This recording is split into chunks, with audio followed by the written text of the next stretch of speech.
Hello, before we start today's episode, I wanted to let you know that I am doing a theatre show in Edinburgh on the 17th, 18th and 19th of December.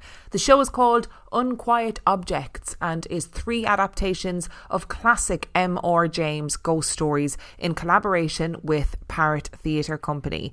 It is on at 7 p.m. in the Banshee Labyrinth on the 17th, 18th and 19th of December, and you can get your tickets at reallifeghoststoriespodcast.com. Hey friends, it's Nikayla from the podcast Side Hustle Pro. I'm always looking for ways to entertain my kids without screens, and the Yoto Mini has been a total lifesaver. My kids started using it right away and haven't stopped since. Hours of stories, music, podcasts, and more at no screens or ads. Now through December 1st, Yoto is having its biggest sale of the year. Check out yotoplay.com. You know what's wild? Most people are still overpaying for car insurance just because it's a pain to switch. That's why there's Jerry. Jerry's the only app that compares rates from over 50 insurers in minutes and helps you switch fast with no spam calls or hidden fees. Drivers who save with Jerry could save over $1,300 a year. Before you renew your car insurance policy, do yourself a favor. Download the Jerry app or head to jerry.ai/ACAST.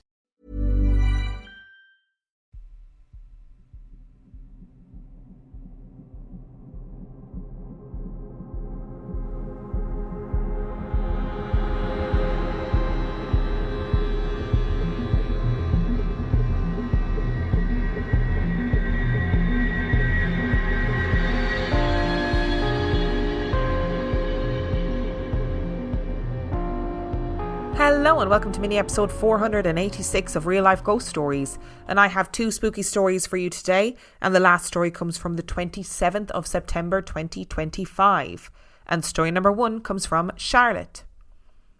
I was about 5 years old and visiting some cousins in the state of Georgia in the US. We had driven all the way there from Michigan. Their baby was just old enough to practice sleeping in a toddler bed in her own room, so I was given a little spot in the nursery. Her old crib across the room from me was full of stuffed animals and toys, with an overflow of dolls and pink things neatly staged in front of it. To be clear, this plethora of sweet, lacy, tea party-ready toys were for me to look at, not to play with. The perfection of the scene screamed display only, so I dared not touch.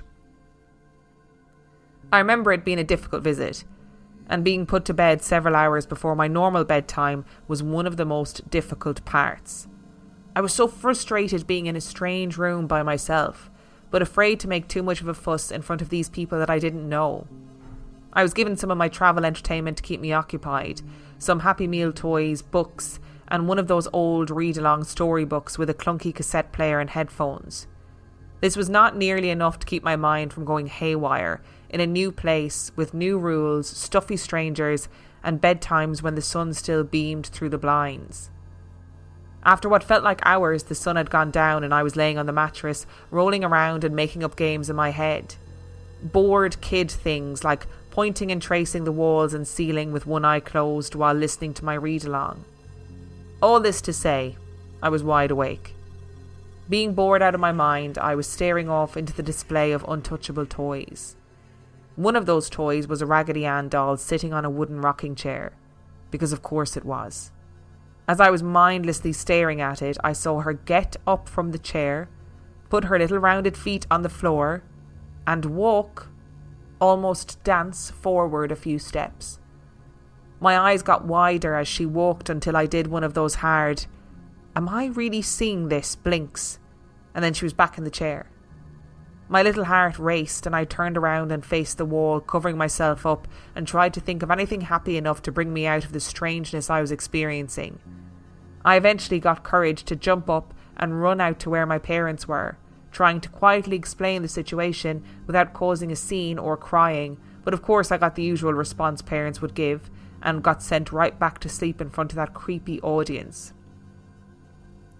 Now, the biggest reason I wanted to send in this story is because I've not heard anyone else have a similar explanation of the way that I saw this happen. And I'd love to inspire someone who might have seen the same phenomena to write in too. When the doll stood up and moved forward, it moved in flashes.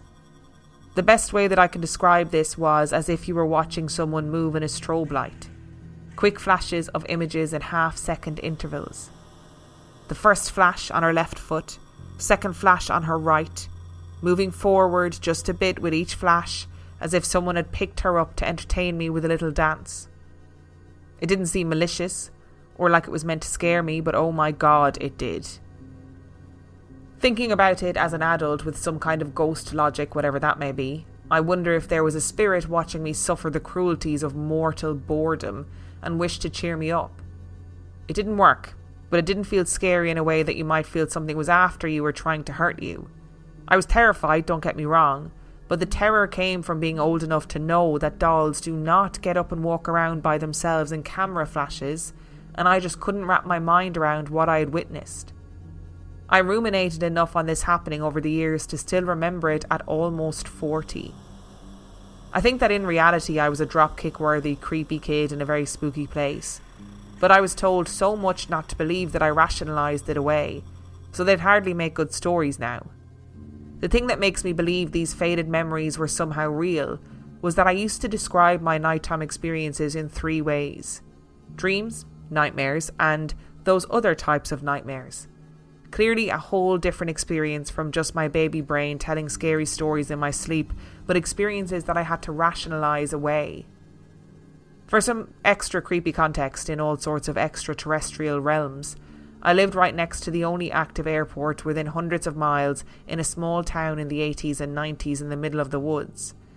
I used to watch the circling spotlight swipe over the tree line and across my bedroom wall, and spent hours upon hours alone in the woods, blissfully unaware of any nature spirits or beasts that might have been watching me. My mother and her family grew up about half a mile down the highway from where I was, and I found out much later in life that another family member had actively experienced the paranormal aspects of the deep woods. Only she remembered it all. Oh, Charlotte, this story is so fun, and I know that all the doll haters out there are sitting listening to this and going, we hate you right now, Charlotte, we hate you. I, for one, I'm not a doll hater, because I always feel like if a Raggedy Ann doll comes at me, I can take it on. All I need is a lighter. And listen, that bitch isn't getting anywhere close to me, you know? And before we get into the paranormal aspect of your story, oh my God, I could feel your pain. Like, I'm just about 36 years old now, and when we were growing up as kids, like, we didn't have YouTube. I sound like such a boomer, but we didn't have YouTube or TikTok. You know, we didn't have iPads, tablets, laptops, and all that kind of stuff. And imaginative play was really all you had, you know, and you had to be able to imaginatively play. And it was also like, I feel like we were left to our own devices to play, which is not a bad thing. Don't get me wrong. I'm not here slagging off parenting of the late 80s and early 90s.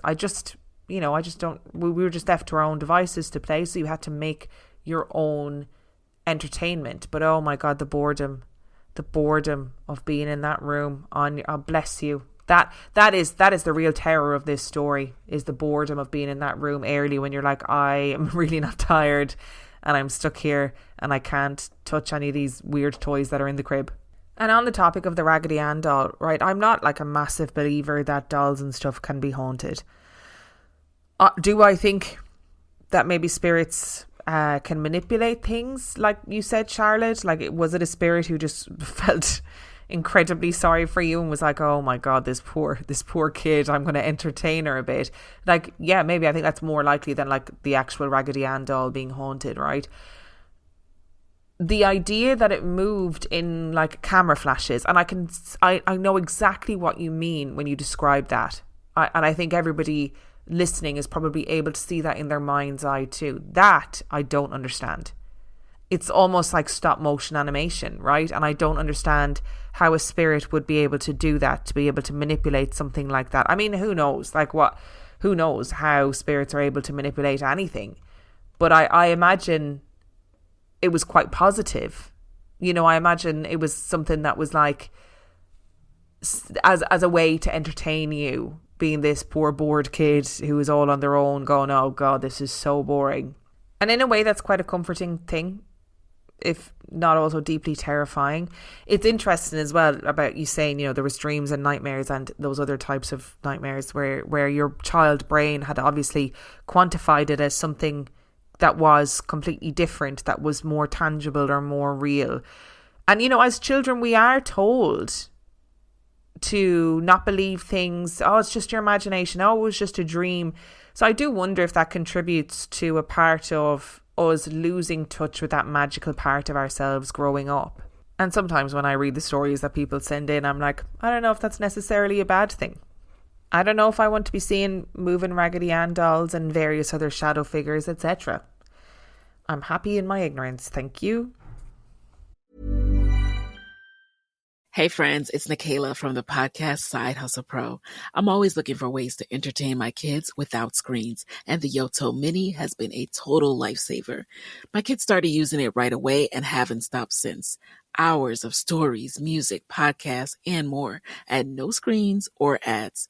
Now through December 1st, Yoto is having its biggest sale of the year. Check out yotoplay.com.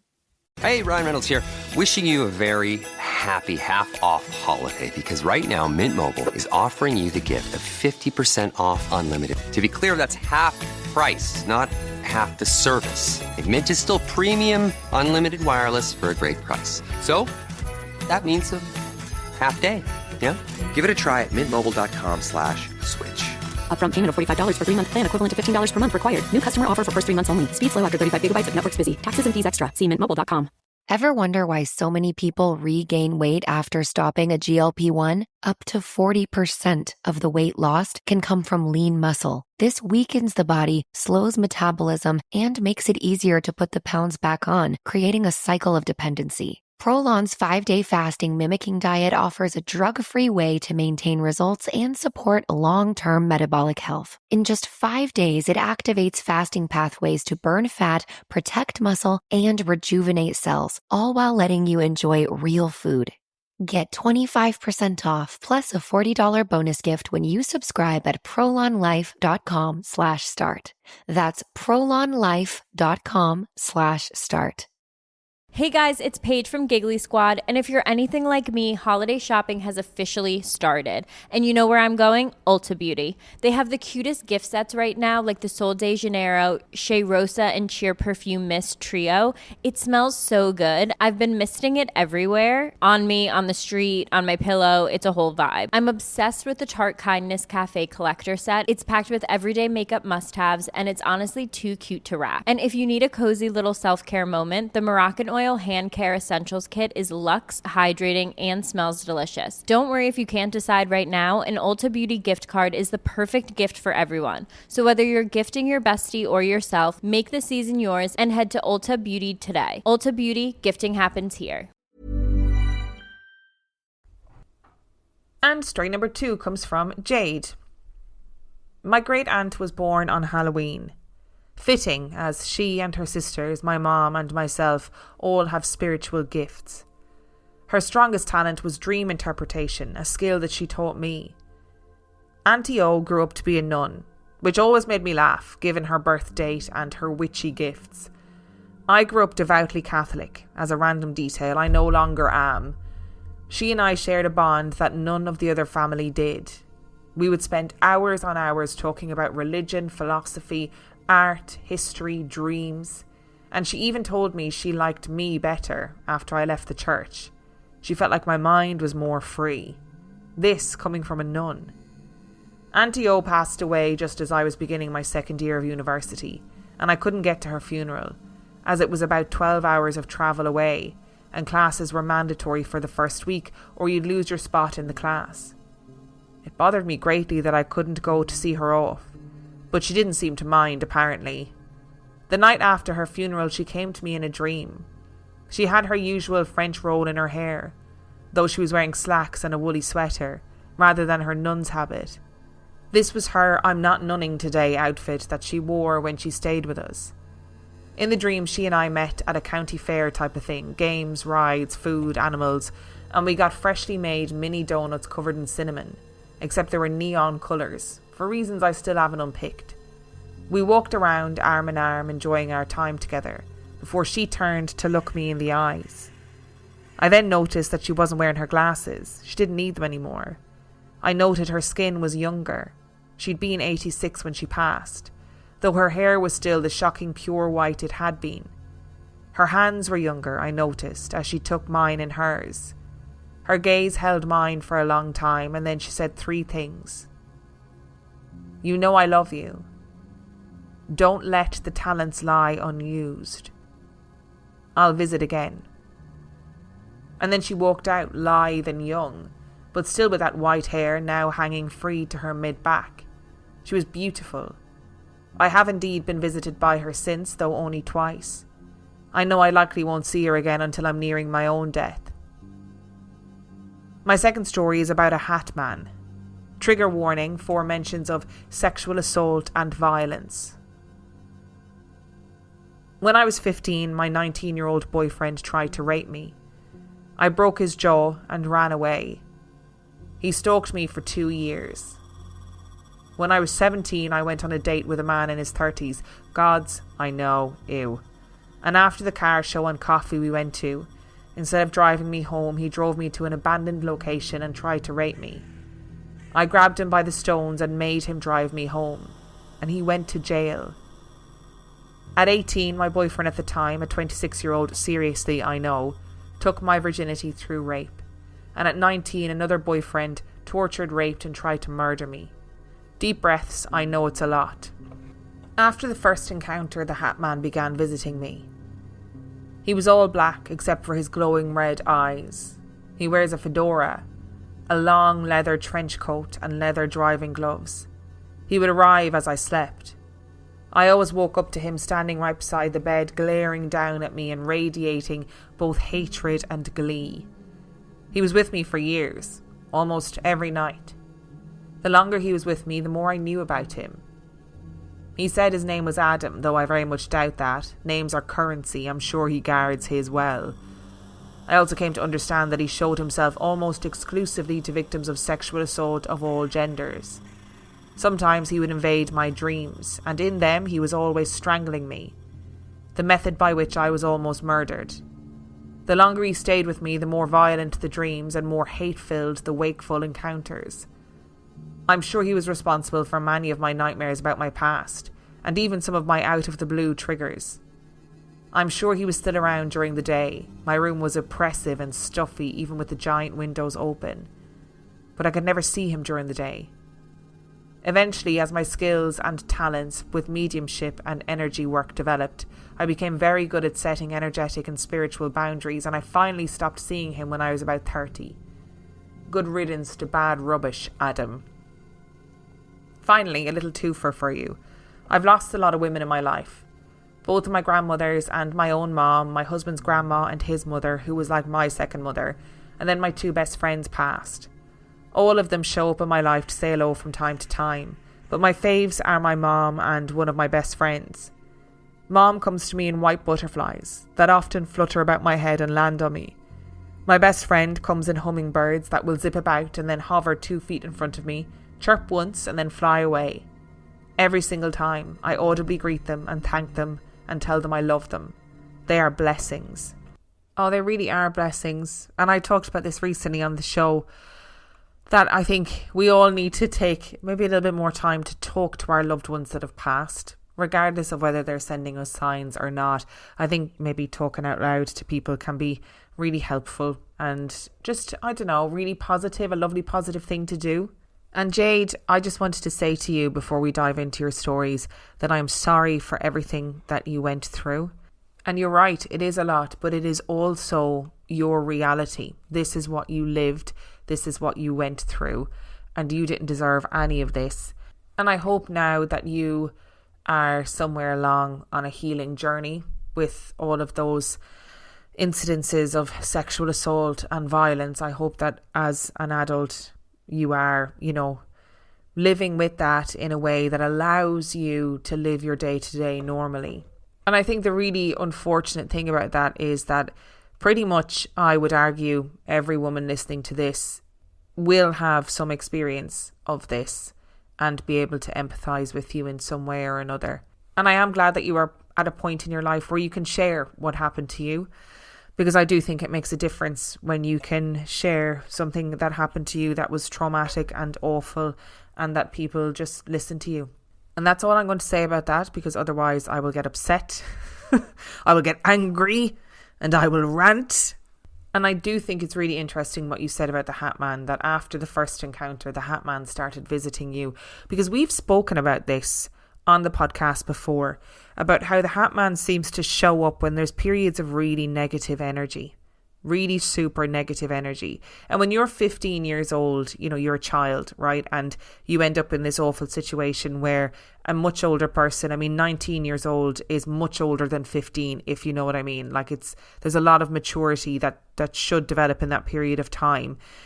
And you end up in that violent situation, that is going to create some serious negative energy around you, because you're trying to process what's happened to you. And this is your boyfriend. This is supposed to be the person that loves you and cares for you.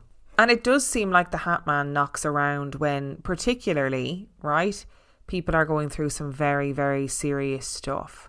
And that makes me want to fight him even more. Nobody needs it. When you've just been through something awful, you don't need the Hat Man rocking up in his fucking fedora and his trench coat of a night and leather driving gloves. You're not even driving. What are you wearing those for? You're not rocking up in your car, so you don't need driving gloves. You look like an idiot. This is me calling out the Hat Man again. Watch me start having sleep paralysis now, and he'll start rocking up when I have sleep paralysis, and he'll be like, go on then, what have you got to say? And it'll be fisticuffs at dawn, because I'm just sick of it. I'm sick of hearing about the Hat Man preying on vulnerable people. And I'm so glad for you that you found a way to put up those energetic and spiritual boundaries so that you could finally stop seeing him, because fuck him. And I'm going to take a deep breath, and we're going to talk about your lovely Catholic nun aunt, okay? Your great aunt, she sounds lovely. She sounds great. And she sounds like the right kind of nun, you know, a nun who is open and accepting about all sorts of things that aren't necessarily considered to be in line with Catholicism. That's the kind of nun that we want. And I do think that visitation dreams are so incredibly powerful. And I'm so glad that she was able to come to you in your dream, and not just that one time as well, other times too. And that she looked young and fresh and lithe and happy, and I just think it's beautiful. Thank you so much for listening to today's episode. Thank you to Charlotte and Jade for sending in your stories. Remember, the last story came from the 27th of September 2025. And if you would like to send in your story, you can do so by emailing it to reallifeghoststoriespodcast@gmail.com. You can also check out the website reallifeghoststoriespodcast.com. And if you are desperate for some extra content, you can subscribe to the Patreon. That is patreon.com/reallifeghoststories, where for $5 a month or for $2 a month, you can get access to heaps of extra content, as well as every single main and mini episode completely ad-free. And on that note, I shall see you next time. Take control of the numbers and supercharge your small business with Xero. That's Xero. With our easy-to-use accounting software with automation and reporting features, you'll spend less time on manual tasks and more time understanding how your business is doing. 87% of surveyed U.S. customers agree Xero helps improve financial visibility.